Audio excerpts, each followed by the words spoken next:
Hi అండి, ఎలా ఉన్నారు? బాగున్నారా? బాగుండాలని కోరుకుంటున్నాను. నేను మీ లక్ష్మిని. ఈరోజైతే నాకు జనరల్గా మీతో అప్పుడప్పుడు ఎలా షేర్ చేసుకుంటానో అట్లానే ఏదో ఒక టాపిక్ అయితే షేర్ చేసుకుందామని అయితే అనుకున్నాను అనమాట. యాక్చువల్గా ఇవన్నిటికీ రీజన్ ఏంటి అంటే, మొన్న లాస్ట్ సండే నాకు కొంచెం హెల్త్ బాగోక అండ్ బయటకైతే వెళ్ళలేక కొంచెం వీడియోస్ అయితే ఏం తీయలేకపోయాను.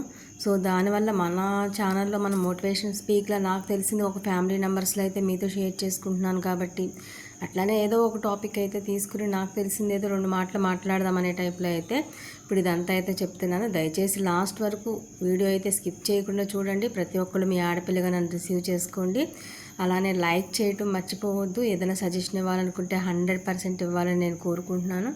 ఇంకా టాపిక్లోకి వెళ్తే, నా మనసుకు నాకు అనిపించింది అయితే నేను ఈరోజు మీతో షేర్ చేసుకుంటున్నాను. ఇది నేను ఒక్కదాన్ని చెప్పిందని కాదు, నాకంటే పెద్దవాళ్ళు కొన్ని వందల మంది, వేల మంది, లక్షల మంది ఈ టాపిక్స్ చెప్పి ఉండొచ్చు. బట్ ఎంతవరకు ఫాలో అవుతున్నారు అనేది మాత్రం పాయింట్ ఆఫ్ అనమాట.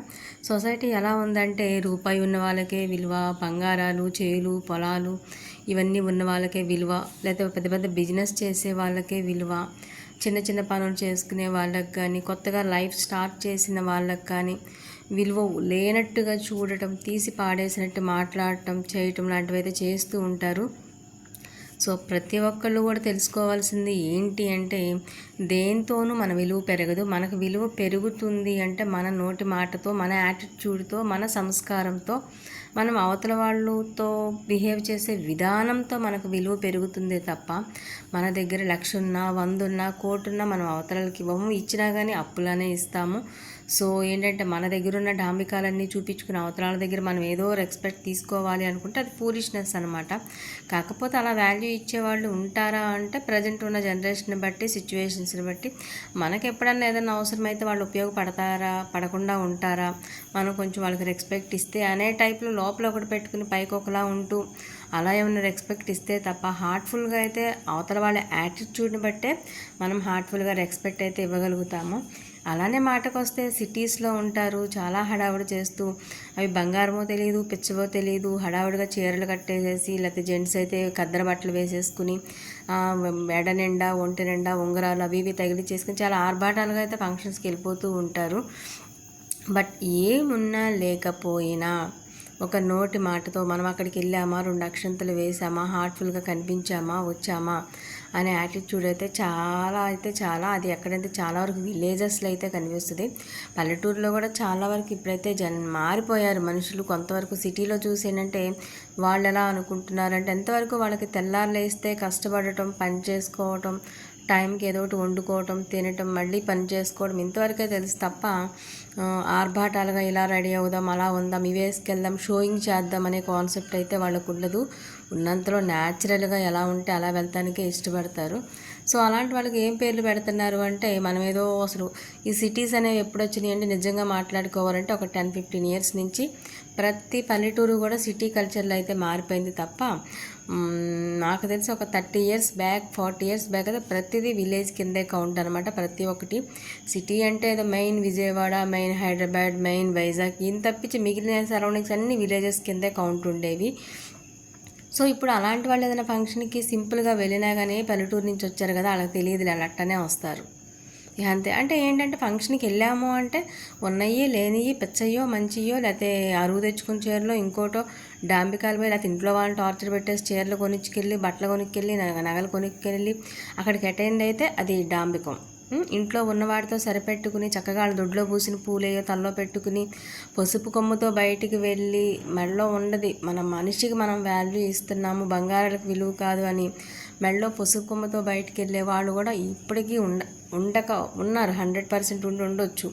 అలాంటి వాళ్ళకి వాల్యూ లేకుండా బంగారాలకే విలువిచ్చి, పిచ్చిది కదా, పిచ్చవాడు కదా, తెలియకుండా ఇలా వస్తున్నారు, పల్లెటూరాలు కదా, వాళ్ళకి ఏం తెలుసు, అందుకే ఎట్లా వస్తున్నారు, సొసైటీలో ఎలా ఉండారో తెలియదు, బంగారం ఎలా చేసుకోవాలో తెలియదు అని ఆలోచించే వాళ్ళు ఉంటారు చాలామంది, అలా తీసి పడేసేవాళ్ళు.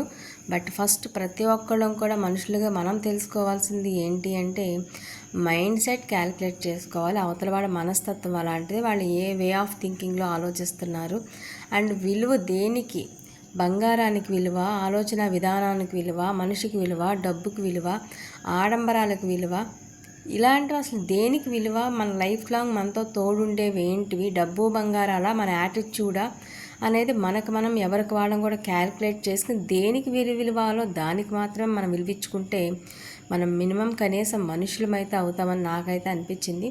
ఇదంతా చెప్పడానికి ఒక రీజన్ ఉంది. నేను మొన్న చిన్న ఫంక్షన్కి అయితే అటెండ్ అయ్యాను. దానికి సంబంధించిన చిన్న షార్ట్ క్లిప్ కూడా మీకు నేను అప్లోడ్ చేశాను.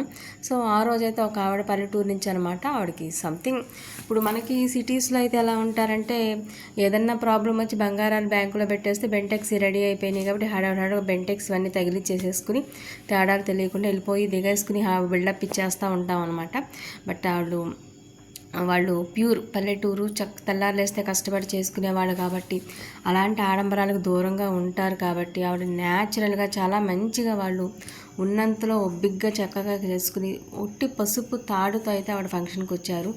దాన్ని ఎగతాళిగా మాట్లాడి బయటికి ఎట్ట రావాలో కూడా తెలియదా, ఇంట్లో ఎలా ఉన్నా కానీ. ఈ రోజుల్లో ఎవరు ఉంటున్నారు ఇట్లాగా బంగారాలు లేకుండా చేయించుకోకుండా, ఇట్లాంటివన్నా వేసుకోవచ్చు కదా అంటూ అసలు కనీసం మినిమం అసలు అవతల వాళ్ళ ఆత్మాభిమానం దెబ్బతింటుందా లేదా అని ఆలోచన కూడా లేకుండా ఇలా ఇద్దరు ముగ్గురు మాట్లాడుకోవటం ఒక మనిషి గురించి నేనైతే స్వయంగా చెవులతో విన్నా. నాకైతే చాలా పెయిన్గా అనిపించింది. బంగారాలకి డబ్బుకి ఇచ్చే విలువ మనుషుల మనసుకి మనస్తత్వానికి కలుపుగోలుతనానికి ఇవ్వరా? ఈ సొసైటీ దేనికి ఇలా మారిపోతుంది? అసలు ఏది కరెక్ట్, వాళ్ళది కరెక్టా లేకపోతే ఏంటి అనే సంఘర్షణ అయితే నాకు కూడా అప్పుడప్పుడు ఉంటుందన్నమాట. సో జనరల్గా ప్రతి ఒక్కటి మీతో అయితే అన్నీ ఎలా షేర్ చేసుకుంటాను, ఈరోజు ఇది కూడా షేర్ చేసుకుంటున్నాను. మీకు తెలిసిన వరకు నేను ఏదైతే మీతో ఇప్పుడు ఈ టాపిక్ షేర్ చేసుకున్నానో దాంట్లో సొసైటీ కరెక్టా, నా ఆలోచన కరెక్టా లేకపోతే ఏది అనేది మీకు ఏమైనా తెలిస్తే 100% నాకు కామెంట్ చేయండి, నాకు సజెషన్ ఇవ్వండి. మీ ఆడపిల్లగా నన్ను రిసీవ్ చేసుకోండి. ఇంకొకసారి ఇలానే మళ్ళీ మీ ముందుకి ఇంకేదైనా టాపిక్తో వస్తాను. Please watch it. Thank you. Subscribe.